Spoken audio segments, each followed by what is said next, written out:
AOM guy, and you know, I handle logisticals and security for Refashionista Sheri, but yous already knew that because you seen me around here before.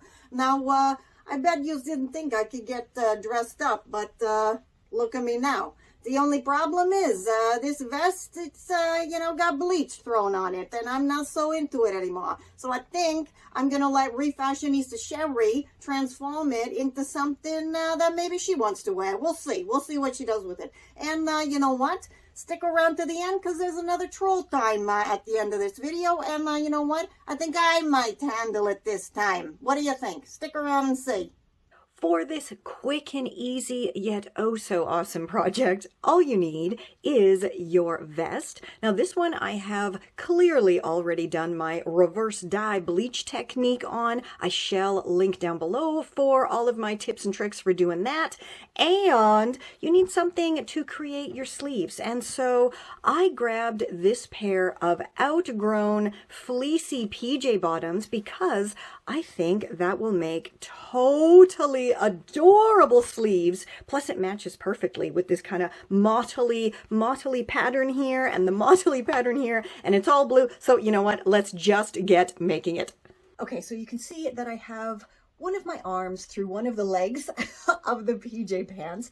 And now I'm going to pop my vest over top. It's just a really easy way to get the basic measurement, the basic length you want for your sleeves. So I think that's pretty good. And I always like my sleeves to be a little bit longer than my wrist. So to kind of go on my palm like that. And look how nice. Oh, that's going to look so fabulous together. Right, I've got my pin here. And I'm just going to pop a pin right there, right under where the armhole seam is here. There, you can see it there. And now I can go cut my soon-to-be sleeves to size.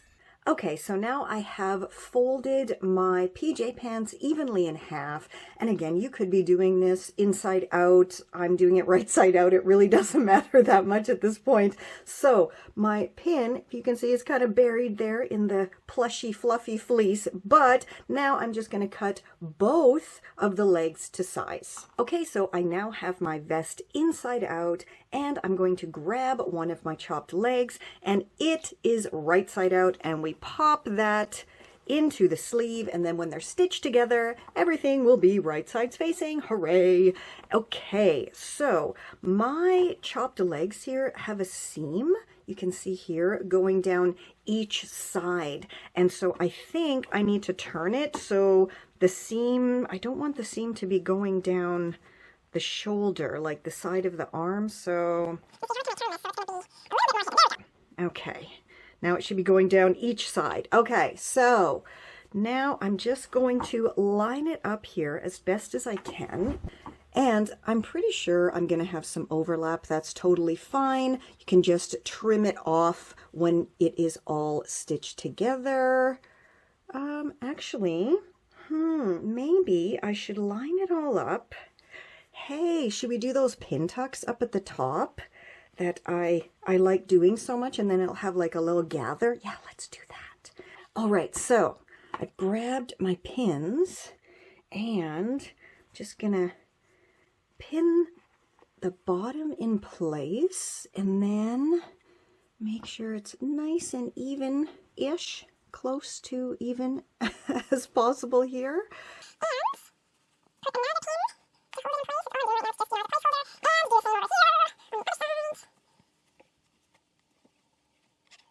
Okay, so now clearly I have this piece here up at the top that is going to be, you know, it's wider. So I'm just going to start gathering it. Where should we start?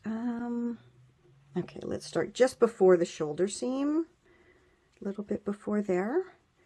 And that's it. So here's my version of a pin tuck. You just take your fabric, fold it over a little bit like so, and line up those edges, and then pin that in place. Hence the name pin tuck. Haha!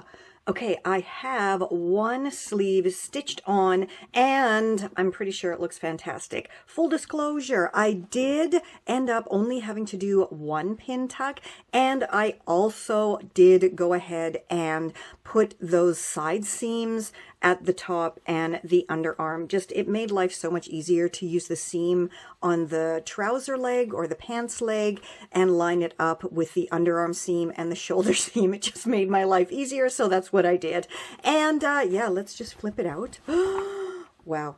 Okay, look, the pin tuck is absolutely perfect here. And oh my goodness, let's go do the other one the exact same way right now.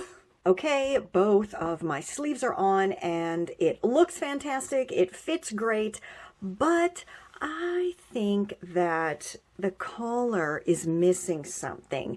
Luckily, I still have the top piece left from my PJ pants. So I think I might chop this up into strips maybe, and, you know, put it all the way around the collar area here, just to add a little bit more pizzazz to this cozy, funky little jacket here. What do you think? Should we do that? Let's give that a try.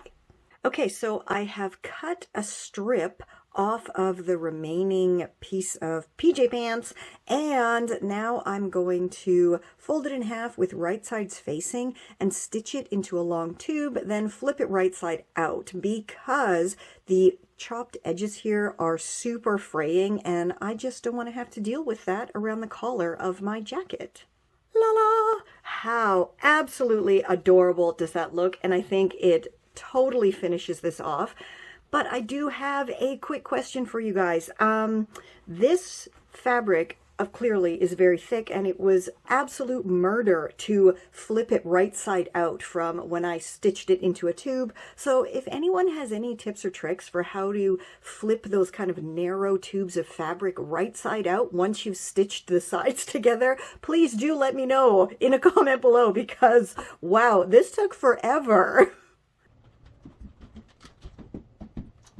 I mean, come on, you guys.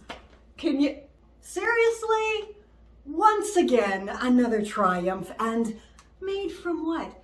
Old pajama pants and a old tacky vest, and it is absolutely so super cool. And this too came out so lovely around my neckline, and look, there is a little puff here, just like I love, of course. And you know I seem to be doing a lot of sleeve tutorials and upsizing tutorials lately, but you know what?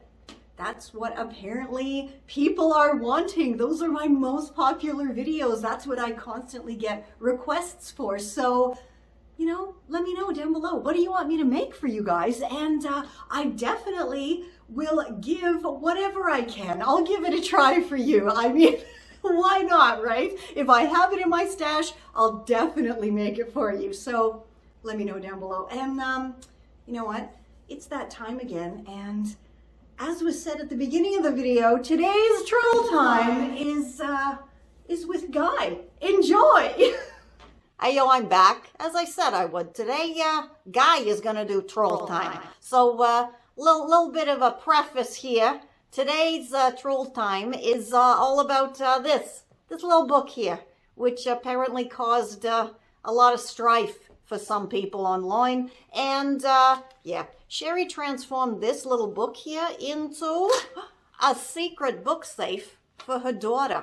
And apparently that really ticked off some people. And so you saw in here, we got a little trolley treasure. So let's see what it says, shall we? Okay, this is from Mindy. And yeah, so this one Mindy says, ow. Stop ruining good books. There is a special room in hell for people, should say for people who mangle books, but whatever, a bit of a grammar issue, right next to the room for people who paint brick, marble, and woodwork. That's my hill to die on. Fight me. Whoa, slow it down a little bit there, Mindy. That's kind of intense, you know, over a book. You're gonna fight someone. You're gonna fight someone, or even worse, you're willing to die for a book that someone transformed in probably a different country from where you are. And what else does she say there? Yeah, if you paint brick, marble, and wood, what? So you're not supposed to ever paint anything. You're not supposed to ever upcycle anything, in Mindy's mind, by the way, unless you have her permission, because she's gonna fight you. She'll fight you to the death, according to this comment, which, again, relax, man. If you don't want to make the thing, don't make the thing. But don't go around online, especially, and yell and scream at people that, you're willing to die for something like this. That's like crazy intense. There's so many other things in the world that are literal, actual problems. And, a book, an old book in a language that you don't speak. This book's in German. It's in German. And it's from, a German high school. So nobody's going to want this. It's like a German high school textbook from the 80s even. So give it a rest. Slow your friggin' roll, lady. Seriously. And if you don't like it, don't make it. And if you don't like it, don't watch it. I mean, it's so insane to go online and just be an ass, actually. And the thing that really gets me here is she's talking about going to hell. Now, Refashionista Sheri is an atheist, so that literally has no effect on her. She doesn't believe in anything like that, so whoop-de-doo. But clearly Mindy does.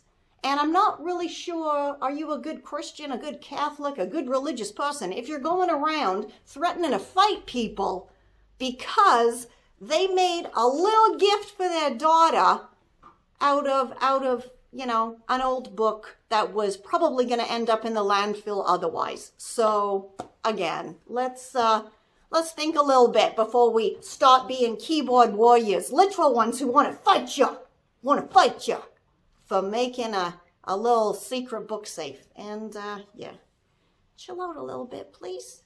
This much, that's all you gotta do. Just a little bit. And the world will be a much nicer place, especially online. And sorry, Mindy, I got a little bit heated, but as you know, I do logisticals and security for Refashionista Sheri, and this one kind of got under my skin a little bit.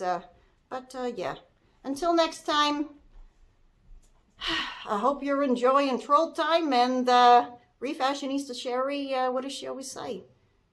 Stay safe, stay well, and she'll catch ya on the zigzag. This is Confessions of a Refashionista.